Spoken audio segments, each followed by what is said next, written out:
Welcome to Highline Excel class number 3. Hey, if you want to download this workbook and follow along, click on my YouTube channel, then click on my college website link, and you can download this workbook. If you're enrolled in the class, just go to our class website. Hey, we got to talk about names, cell references, and assumption tables. A quick review of these somewhat difficult topics. The topic that most people have trouble with are cell references. So I'm going to do some quick review. All right, first thing is names. We have a data set here, car type and price. And we need to calculate the median, which means the price in the middle, sum all of the sales less than 20,000, count how many Toyotas, sum all the sales for Toyota, and then finally count all of the sales for Ford and Chevy. But I'd like to show you how to name a range, because for all of these, we're going to continually keep highlighting these ranges. And if I click here and use my control down arrow, I can see there's 102 rows here. Control up arrow. And so I don't want to keep highlighting those for all of these functions. So there's a nice, easy solution. We will name the range. Here, a basic example of naming is if you click in any cell and you come up to the name box and type whatever you want. I'm going to name this cell cute, and then enter. Now, if I'm over here and I want to go to cute quickly, I just click on that. So not only can you go to quick, but you can use that in formulas. So I want to highlight this table from A2 all the way down to B102. I'm going to highlight the top 2 cells, hold Control Shift and down arrow. I'm going to click in the name box, and I'm going to type data. And then hit enter. Now that is named data. I can go to cute, or I can go to data. Now there's a fast way for data that's set up like a database. Field name at the top, and then this whole column is car type. Field name at the top, and this whole column is price.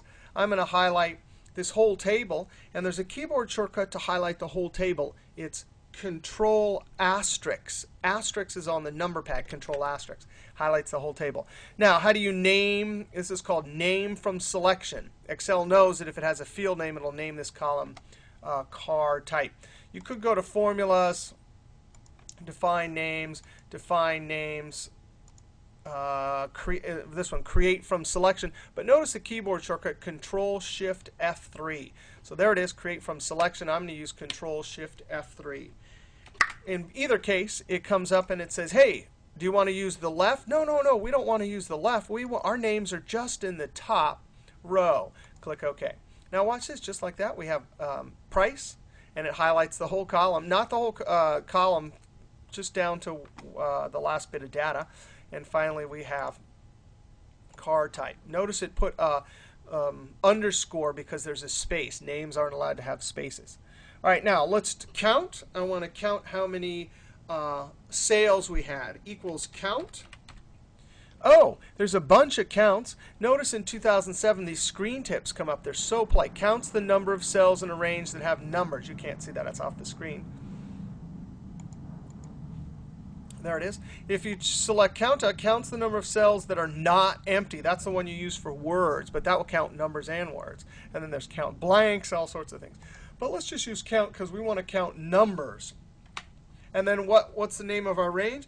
You know, I can't remember what I named it. I just named it a second ago. Oh, yeah, it's price. You can type out price like this. In the drop down in 2007, the dog tag means it's a name. The f of x means it's a function. So once you get to it, you could hit tab. Another way to do this is if you totally forget, you can't even remember the first letter, hit the F3 key. And that gives you a list of names, F3. And I'm going to say double click price, and then hit enter. So there's 101. The median, that means which one's in the middle. So we want to find the actual median price. This is different than average, which adds them all up, divides by the count. Median just finds the one in the middle. Why do we have median? Example, real estate. You don't want a huge $5 million house dragging up the average. So median is a way to get around that. Median you use when you have really small or really big values. Notice What if I don't know what function to use? I click up here, and then I type median. And of course, there's a median function. So I'm going to get the median of, and I remember it this time, price. Notice as soon as you type a name, oh, that's so polite. It gives us a little preview over here. That's pretty useful for a bad typer like me, right? See, I think it's price, and I don't see anything there, so I know it's not it, and I backspace. I get rid of that extra C. Oh, and there it is. We got our 2 previews there also. Click OK. Now, sum if. Sum if. This means, and this is probably one of the most common tasks of people that use Excel, especially in business offices doing data analysis and stuff like that. Hey, the boss just wants to see the sales greater than 20,000. Or later, we'll want to just add up the sum if. We know how to alt equals a whole column, but how do you add just the ones that are Toyota? Let's try sum if. And I put my criteria over here in a cell because then it's easy to change.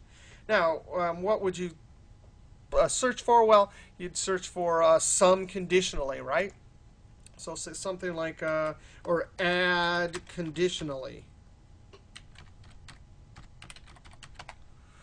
And it's got a few of them. dsum adds the numbers in a field or column of records in a database. That could work, but you'd have to look at help on how to do it. Sum, no, that just adds it. Sum if adds the cell specified by a given condition or criteria. That sounds like the one. Now, when you start using sum if and count if, and later in this class we'll see sum ifs and count ifs, it's important to read these. Once you get the hang of it, then you don't need to use this. You can just type it into the cell. But the range is the range of cells you want evaluated. And then criteria is the condition or criteria in the form of a number, expression, or text.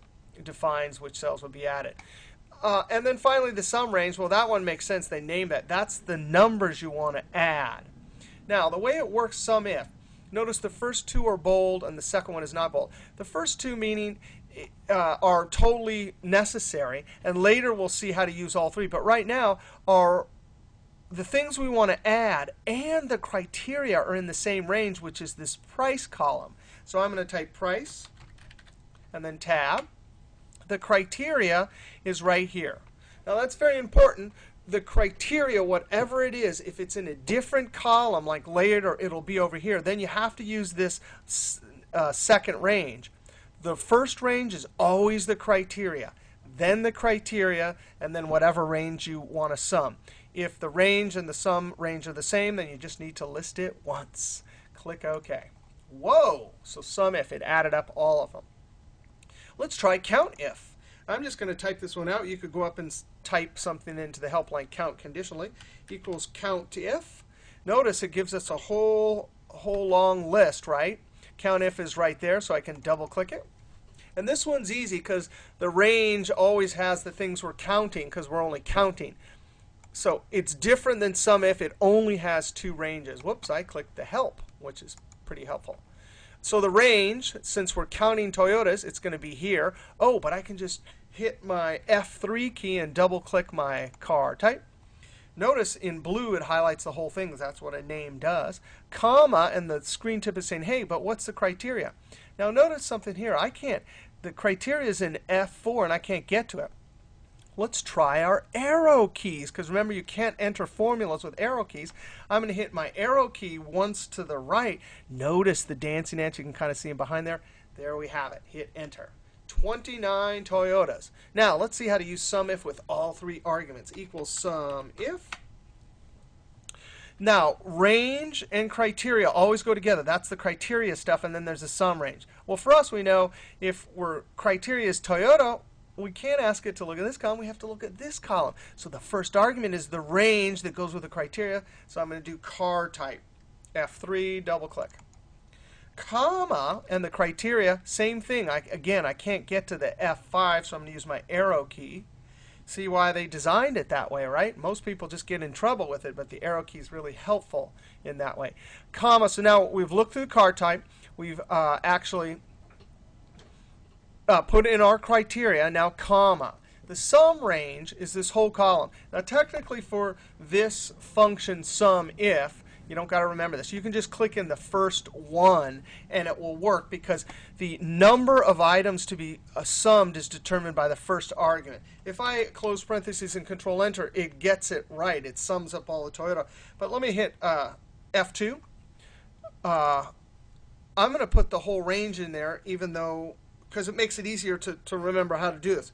F3 and price. Control Enter. Now, the final thing we'll look at on this sheet tab is how to count two things. Well, we saw how to use count if for one criteria. How do you do two? Well, since we're counting, we'll just see how this has the Toyota right there? Well, what if we just put a plus sign here and then another count if? That's how you do it. Equals count if. And the range is going to be our car type. Notice I typed it out, and now I'm going to hit. I see that it's bold, so now I'm going to hit Tab, comma, and the criteria range is the one to my left. Close parentheses, plus, and then count if. Again, I'm going to try that car trick, right? Tab, comma, and now I have to go 2 cells to my left. Now, that's a little bit confusing. If you'd look beforehand, you could actually type it in. Or you could actually, if you really can't see it and you're not sure, and this is the way I do it a lot because it's bad typer, I click there and then down arrow, and then I can see the cursors there. All right, close parentheses. All that did is I have one count if that'll count how many Fords there are, and the other one will count how many Chevys. 72. So that's how to use names to be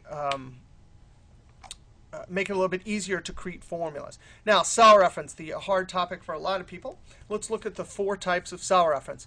The first one we know is relative cell reference. I'm going to use my keyboard shortcut for AutoSum, Alt equals. Notice it says A4 to B4. There's no dollar signs in front of the A or the 4. That means please always add 1, 2 cells to my left. Now, that is not A4 to B4. It's 2 cells to my left, and I'll prove it to you. Control Enter.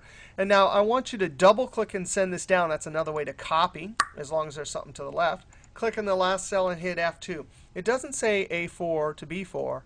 It says 1 cell to my left all the way to 2 cells to my left. The 2 cells to my left. That is a relative cell reference. Very helpful when we're doing sum. Let's do the next one. We're going to talk about locking a cell reference. Now, here it is. This is an income statement. Joe's Auto income statement for the year ended, and there's 2 years. And what we want to do is we want to compare. This is a common-sized income statement. We want to compare each one of the elements to total revenue. So here's how you do it. You do division equals this cell reference right here divided by this one. Now notice it's the blue one is 2 cells to my left divided by B17. Then I'm going to hit Enter. Equals 2 cells to my left divided by B17. Equals 2 cells to my left divided by B17. Are you getting tired of typing B17? Every one of these formulas, Shift Enter F2. See how it has B17? Shift Enter F2. See how it has B17? Instead of typing them all in, I'm simply going to delete them and lock one of them. There's a way to tell a cell reference to stay the same as you copy it down. I'm going to click here, divided by 2 cells to my left, divided by B17. Hit your F4 key. The F4 key, when your cursor is next to a cell reference, is a toggle. So it kind of looks like a merry-go-round. It's going toggling, merry-go-rounding through the cell references. The one we want, since we're copying this formula down and we want it locked, is $ in front of the row reference. Here's how you remember. The formula is being copied down, and when you copy down, you're going across what? You're copying it across the numbers. So if you want it locked, you got to put it in front of the number. Not only that, but in just a moment, we're going to copy it this direction, and that cell reference right there is 1, 2 cells to my left. So when I copy it over here, that blue one's going to move right there. Whereas this one is not locked in front of the column, so when we move it across the columns, this green one's going to move there. Control Enter. I'm going to double click and send it down. Notice it wrecked the formatting, so I'm going to point to the Smart tag and say fill without formatting. You can't really see that. fill without formatting, and it doesn't wreck the formatting. Now I'm going to click in the last cell and hit F2. It's very important. You see how that worked perfectly? It stayed B17 all the way down.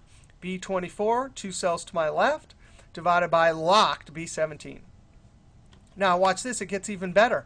I'm going to click in this cell and drag. Actually, I'm going to highlight the whole column. The whole column there. And click. I'm going to copy all these formulas over like this. Zip. And now let's go start at the top and hit F2.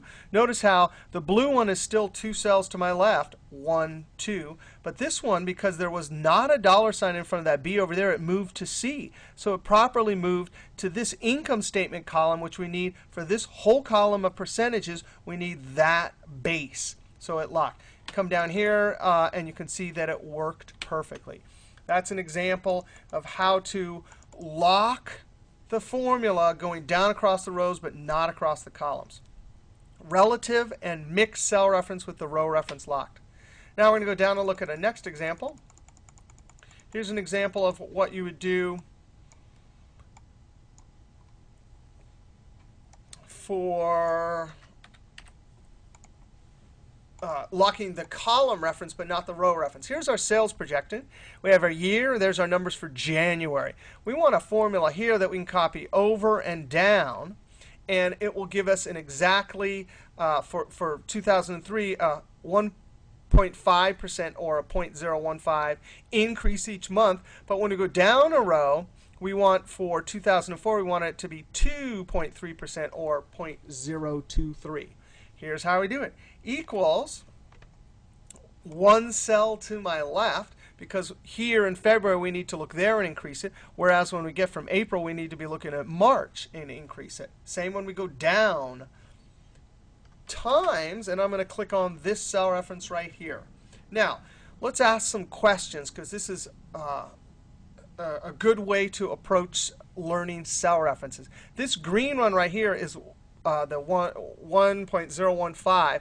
When I move to March and to April, do I still need to use that? Yes, I do. So I need since I'm going to copy this formula boop, boop, across the columns, I need it locked in front of the column reference. So I'll hit my F4 key 1, 2, 3 times. Now, let's think about this. This $C36, it's going to work that way, locked. But what if I copy it down? Do I still want it locked on this one? No, I don't. When I copy down to the next row, I want it to move down to the next year's rate of change, the 1 plus the rate of change. So that formula will work fine. We've asked 2 questions about this cell reference. What do we want it to do in each direction? We've answered it. Control Enter. And then drag over and double click and send it down. Now I'm going to click in this one right here and hit F2 to check. And sure enough, it got it right. Cell references. That's relative cell reference, and this is a mixed cell reference with the column lock but not the row. Now let's look at our final example here. We have a huge out to December. I'm going to highlight all of these cells right here. And we saw this before with Control Enter. When you highlight a whole range of cells, the active cell, if you put something into it and hit Control Enter, it'll populate all the cells. So I'm going to blow this back up. And here we have, again, a unit sale projections given a rate of change. And here's all of our years. Here's our beginning amounts. So for February, March, April, we want to increase whatever the month before was by 1.5% or 0.015. However, when we go down to for all the successive years, our assumption is, oh, it's always going to increase by 0.015. So guess what? We're going to need to lock it in both directions. Let's start our formula. Equals whatever cell is to my left. And notice when I go over to March and April, I still want it always looking direct, a relative cell reference, one to my left. And when I go down, so when I get down to March in 2014, I need it looking 1 cell to my left, which is February for 2014. So that cell reference is fine. Times, and then I'm going to click here.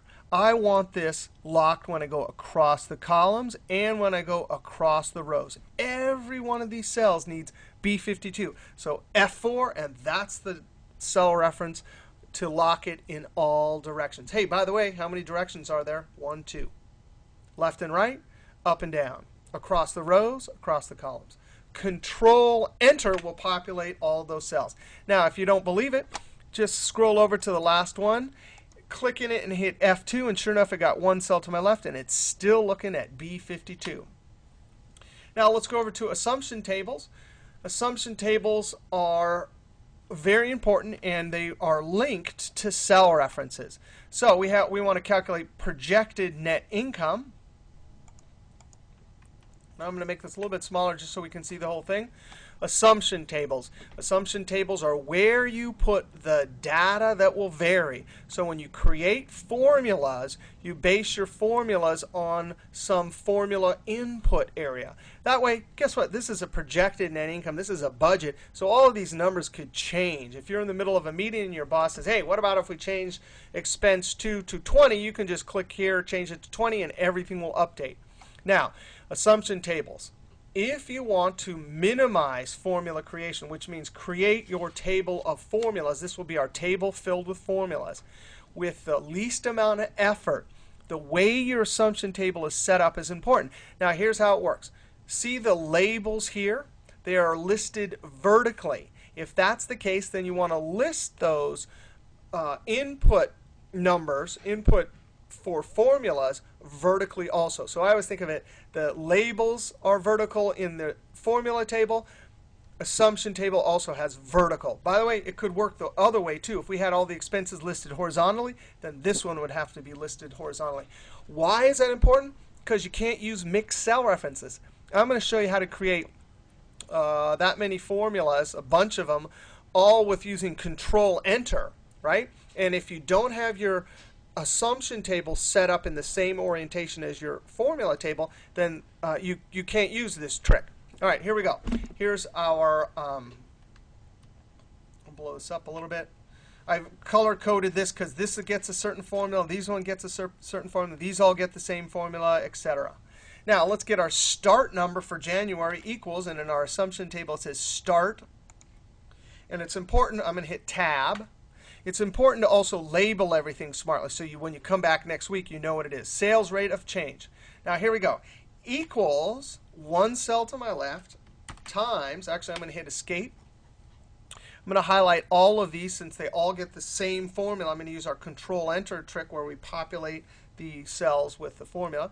And right here, I'm going to type equals one cell to my left times, in parentheses, 1 plus, and I'm going to click on my rate of change. This is not like we saw in the last one. This is just the rate. Just a moment ago, we saw 1 plus the rate. Now, that formula right there, boy, that's hard to see in the green. That's B20. We want the, it's better if you look up here. The B20, we want it locked with our cell reference going across the column, right? Because this formula is going to be copied this way across the column, so we want it locked there. Close parentheses, and now populate all 3 cells, Control Enter. Click in the last one and hit F2. Sure enough, that worked just fine. Now, the insides of the table, those are the sales projections, right? The inside, we're going to base all of these expenses on whatever the monthly revenue is. This is a very common way of estimating expenses. Here's all our percentages as a percent of our sales. Notice they're all vertical. Now, let's highlight the whole range, and the active cell is the light-colored cell. I'm going to type equals, and then I'm going to click on the revenue for this month. Now, think about this. When we copy down this column, we need to be looking at that 50,000, but when we move this way, we want it to move to there. So how do I lock it going down across the rows? I hit F4 twice, $ in front of the number. But notice no $ in front of the column reference, so when we move this formula this way, it'll be looking at this 50,375. Now we want to multiply, and now expense 1 through 7 is in the same orientation, so we simply click on the first one, and we ask the question, when I copy this down, do I want it locked? Or is that B21 right there? When I copy the formula down to there, expense 2, do I want the percentage estimate down here to jump down to 15? You bet. So not locked across the rows. Now, what about when I move over to the next month column? Do I want the cell reference to move over here? No. So I need to lock it across the column. So I hit F4, F4, F4. Now, that's the formula. As simple as that. You have highlighted everything. So to populate all the cells, hold Control and tap Enter. Click in the last cell and hit F2 to check it. That is like magic. Still to this day, it just seems like magic. All right, the last thing are total expenses. I'm going to highlight these. And notice I've highlighted all of them. There's the active cell.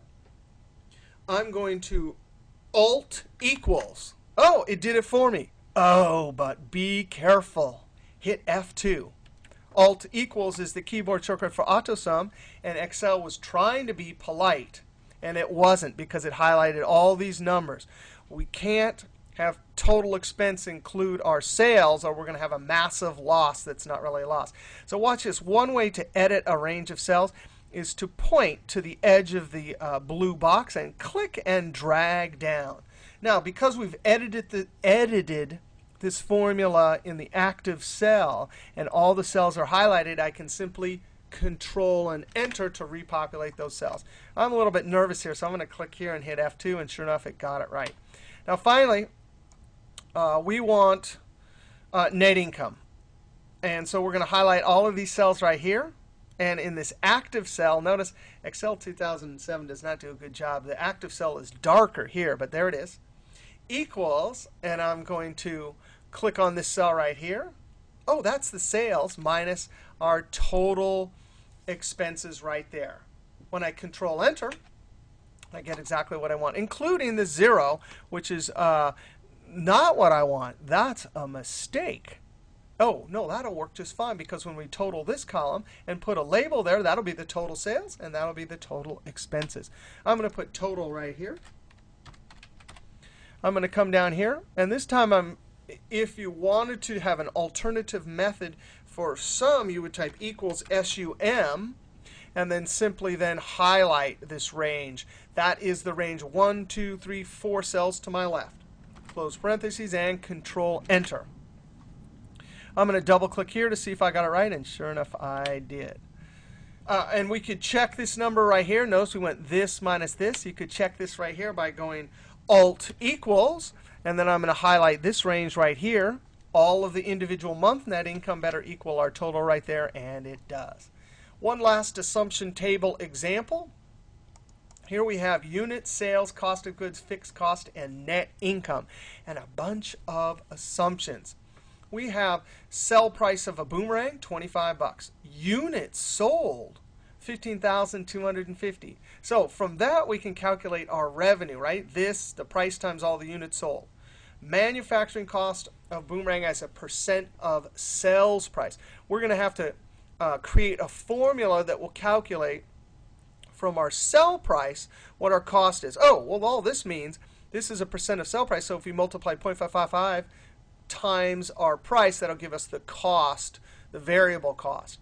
Then we have our fixed cost. That's for a business, the costs that don't change, like your mortgage payment and depreciation and other expenses for fixed equipment that's going to last for the whole year. So our fixed cost, that is very much different than our variable cost, which we'll calculate.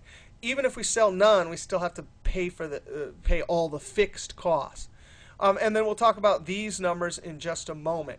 Oh, that moment is now. Here's our table. We're going to calculate a bunch of varying sales, cost of goods sold, that's our variable cost, fixed cost, and net income at varying unit levels. See, for us, we've estimated that we're going to sell 15,250. But really, if you're planning for the future, you need to not just pick one number, but a range of numbers. So watch this. Here's all of our variable data in our assumption table. For units, we're going to start at 2,500 and add increments of 2,500. So I'm going to type equals start number. Notice how carefully I've labeled these assumptions. Click there, and then I'm going to hit Enter. And this formula, since I want to add 2,500, I'm going to say equals one cell above plus probably easier to see up here, one cell above plus my increment. That means amount I add each time. And that D46 right there, I'm going to lock it going down. So I'm going to hit the F4 key twice. That's in front of the row reference. Control Enter. Why Control Enter? Because I'm immediately going to do something to the cell, which is copy it. That's my little fill handle in the corner there. That little crosshair or angry rabbit, you click and drag down. Now, how do we calculate sales from our varying units? Hey, that's easy. Equals one cell to my left. I'm actually going to remove this. I tried to be polite and have different colors for different columns, which had different formulas, but it's hard to see in the video. Equals for sales. Well, now I have to change this back to black. See how nice it is to have those there on your quat, as we saw in the first video? All right, equals sales units sold times our cell price right there. And I'm going to hit the F4 key twice to lock it in front of the row, because we're copying it down across the rows. Control Enter. And now I can double click with my angry rabbit and send it down. Cost of goods sold. Hey, that's going to be, since we know the total sales, we simply say one cell to my left times this particular cost of boomerangs as a percent of sales price. Now we need to lock this going down, so I hit F4, F4. Dollar sign in front of the number. Control Enter, double click and send it down. Fixed cost. Oh, that's the same number all the way down, so I click on this. F4 twice, because I'm going down across the rows. You know, people always ask, why am I so insistent about using just the minimum number of dollar signs? The reason why is because when you're learning how, if you get lazy and do this all the time, when you then get to a situation where you have to use mixed cell references, you're not used to doing it. So that's why I always do that. Control Enter. Double click and send it down. Same number all the way through. Now, net income, that is equals, our sales. And since we have two expenses, we have to use minus and then sum these two right here. Those are all relative cell references. Control Enter. And double click and send it down. Oh, notice it's very important that we did this analysis like this with all these units, because we're still barely in, we're somewhere in between these two right here. So we're somewhere between loss and a little bit of gain. But the nice thing about this assumption table is what? Especially this column right here. Let's change the beginning number to 5,000. Enter. See how the whole thing changes? Then I'm going to change this to 5,000. The whole thing changes. So now we have a much higher range from 5,000 up to 45,000. Now let's say we needed to change our price, so we're going to raise it to 35. And sure enough, everything changes. Assumption tables. Absolutely important. Numbers that vary go into assumption table. Why? Because then it's easy to change. Set up your orientation the same. Notice, though, this one up here, the orientation really did matter. But this one, it kind of didn't matter that much, because they were all different. Each column had a different calculation. Numbers that vary in assumption table. Orientation, if that's possible, set it up the same. All right, we will see you. We have a couple more videos in the basics before we go on to the rest of this class. See you next video.